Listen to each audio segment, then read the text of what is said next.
Okay, I was just reading through Duolingo's earnings report from last quarter, and I saw something that said B2 on their proficiency of their core courses. They have 9 courses that go up to a proficiency of B2. So I wanted to look up what does B2 really mean.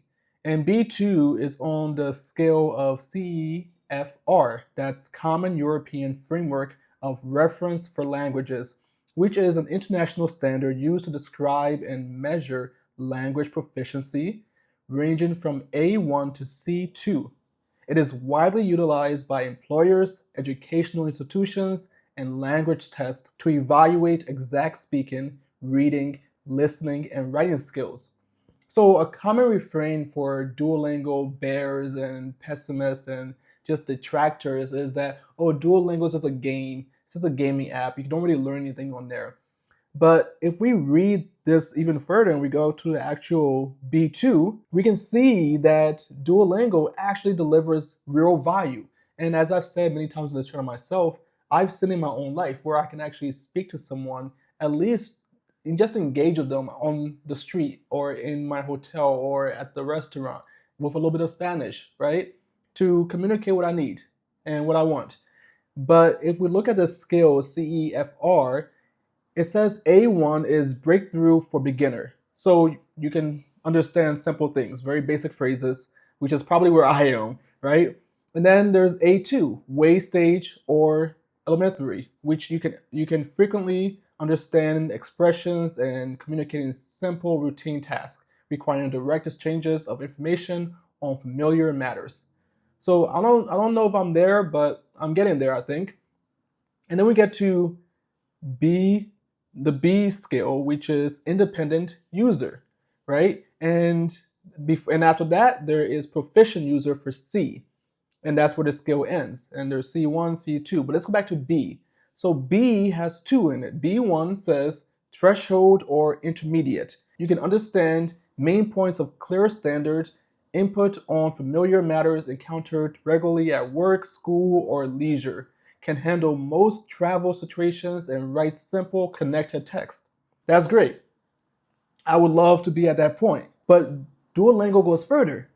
They have 9 languages that they have reached the level for B2, which is Vantage or upper intermediate.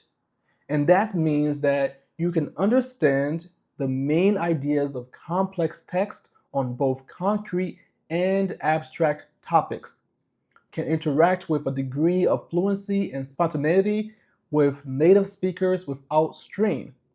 That's a pretty big deal.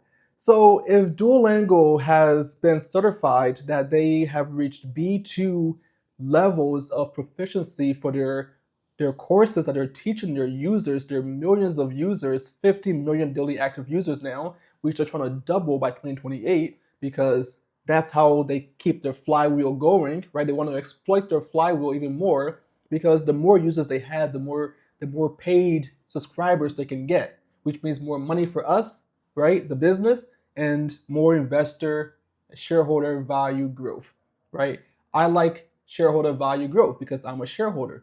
So if you think long term, you want to see them getting more deeper courses, and that's exactly what they're doing.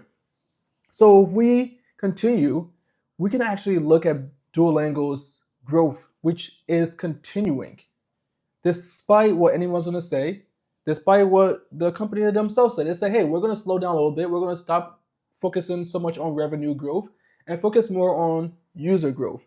But still, the company continues to grow.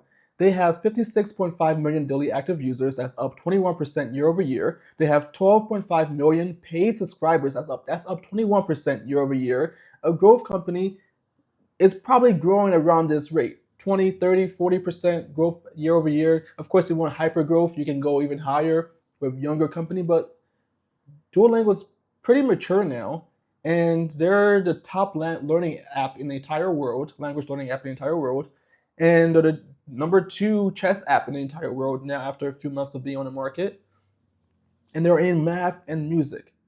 So they continue to grow their paid users. Their revenue growth is up 27% year over year. And Their free cash flow margin is 50.6%. This is beautiful in my eyes. And then if you look at their gross margins, 73%. 73%. Last year was 71%. So that's up too. Their EBITDA margin, 28.6%. That's up too from 27% last year. And then their free cash flow margin, as I just said, last year was 44.6%, and now it's at 50.6%. Still growing, right? So what we're seeing here is durable growth. The company is saying we're going to slow down and focus on getting to double our daily active users. We're doing all right.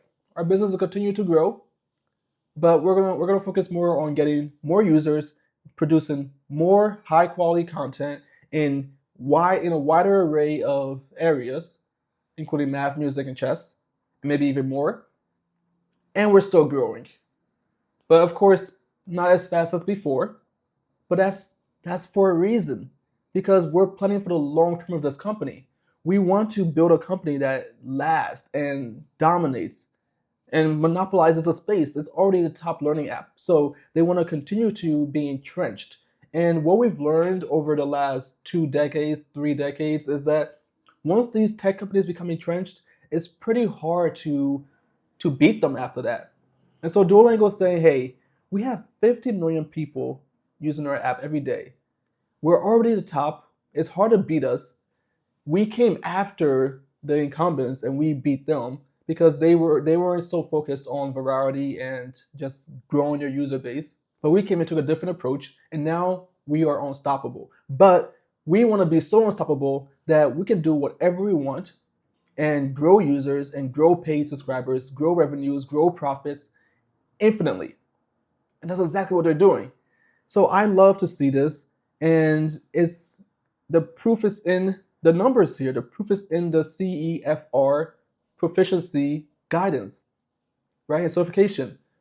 So whenever someone says, oh, Duolingo doesn't work, that usually reflects on themselves, because they probably tried and they didn't actually give it their all and they didn't learn anything, because people are lazy. People don't want to learn. They want to just watch YouTube and Netflix and play games. So it's hard to actually get them to do something every single day to learn a new skill. But Duolingo has figured out how to do exactly that. So when we see all of this noise about, oh, AI is going to replace Duolingo, oh, I don't learn anything on there, that's a reflection on people's own fears and own deficiencies, right? So if you want to talk about AI, Duolingo is just using AI better than anyone else, because they're not only deploying AI in their systems, but they're using it with their humans to produce more and more high quality content, right? So we can see here in 2024, they were producing 8 to 1,800 units of content per quarter. In 2025, it was 7,100 units per quarter. And in 2026, it's not only double, it's at 20,000 units of content per quarter, right? At least in Q1 2026. And each of those pieces of content continue to go deeper because they have AI on their side and they have humans to actually check what the AI does so that it doesn't just produce a bunch of slop. So this is why I'm investing very heavily into Duolingo. I now have shares of Duolingo at around $110 per share. And this company is going to continue to grow. And over the next 2 years, a year and a half, 2028 is going to be wonderful. Because once they get to 100 million daily active users, turning those into paid subscribers, which they just do now, they know how to do it, they can just increase their revenues, increase their margins, increase the number of paying users, and increase their prices eventually, right? Or keep their prices flat and just continue to grow their depth and breadth of content. That's all I have for you. And what you need to take away from this video is Duolingo is durable growth and high growth, right? Still, but we'll slow down, of course, for a couple years and then get back to continued high growth. And in the meantime, they continue to be profitable and growing their users. So I'm excited for the future of Duolingo. I hope you are too. And if you're not, leave a comment in the video below and I would love to hear from you. I'm Lincoln with boardacademy.org. Thank you again, and I'll see you in the next one.